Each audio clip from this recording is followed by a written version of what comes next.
Thanks for joining me for Sunday Night Wine with Mickey. I hope you brought your own glass of wine, adult beverage, or bottle of water, whatever.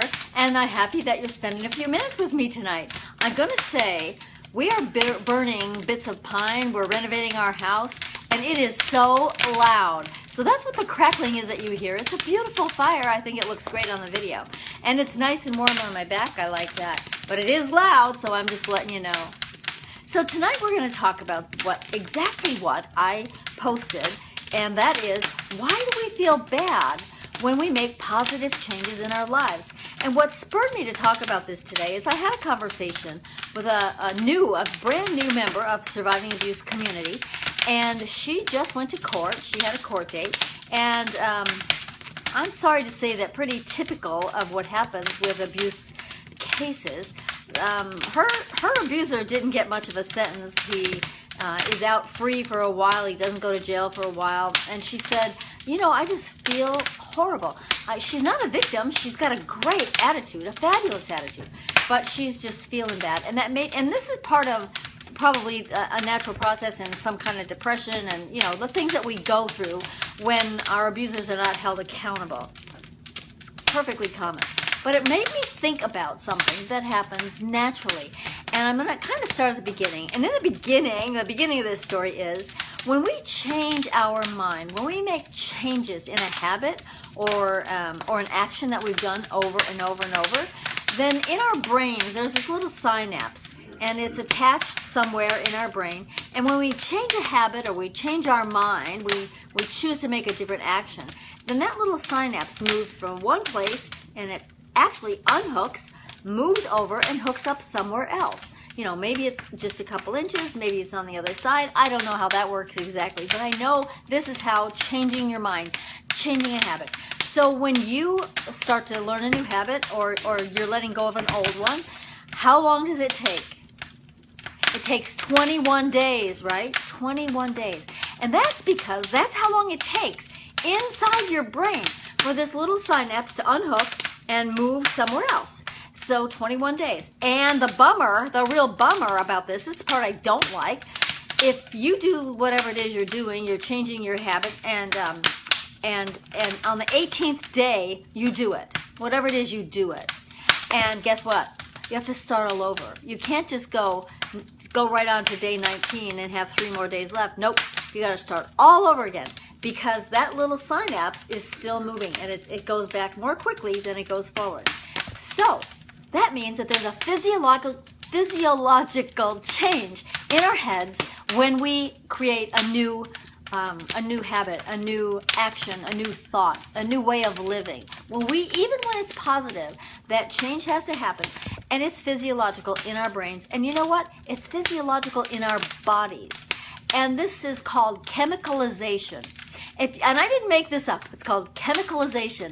And if you go to Google, check it out. Chemicalization. It's a physiological process that happens in our bodies when we make changes. Whether it's positive or negative, it doesn't really matter. Chemicalization happens. So when you made a change, or you've decided that you're going to not see your abuser anymore. You've left, you're out, and everything's good. You haven't been out that long, but you make the decision, all right, that's it. No more sex, no more involvement with him, except to the extent that the court requires for children or whatever. Well, that's a new thought. That's a new synapse move, and that's chemicalization. Your body might feel sick. I have actually felt physically ill. Sometimes I just am kind of a little depressed. I just don't quite feel right. Well, that's chemicalization, and guess what? It's a good thing. So now that I've understood that, now that I've learned that, when I feel it, I think, well, this isn't necessarily bad. I used to think that meant I shouldn't be doing whatever I'm doing. No, that's not it. It's that you should be doing it, and your body's adjusting.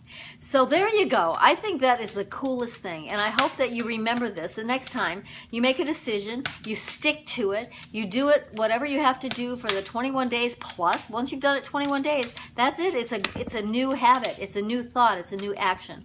So don't feel bad when you feel bad. Don't feel bad when you feel bad, because you will.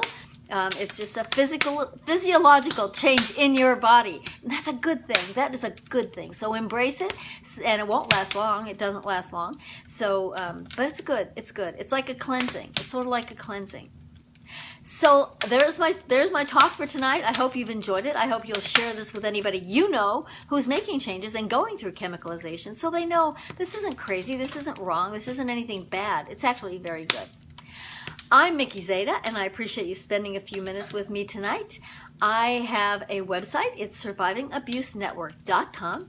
You can watch videos, you can listen to podcasts, you can read blogs, and they're all created for you, for the survivors of domestic abuse. It's inspiring. You'll hear stories in my podcast. You hear stories of lots of women who have left abuse and have gone on to create fabulous lives, and that's what I wish for you. That's my toast. Here is to your new fabulous life. And also to a fabulous week. Enjoy the rest of your evening. And I'm going to say that I have got a Patreon page. It's Patreon, patreon.com/Surviving Abuse Network. Just as little as $5 a month can help support all the services that I'm providing through Surviving Abuse Network. It's my passion. I love doing what I'm doing, but financially I could use some support, and I would appreciate if you would do that. Patreon.com/Surviving Abuse Network. My webpage is survivingabusenetwork.com. Listen to podcasts, watch live videos, read blogs. It's all there to support you. Thank you so much for being here. I appreciate it, and I look forward to seeing you on Wednesday night, live with Mickey. Thanks.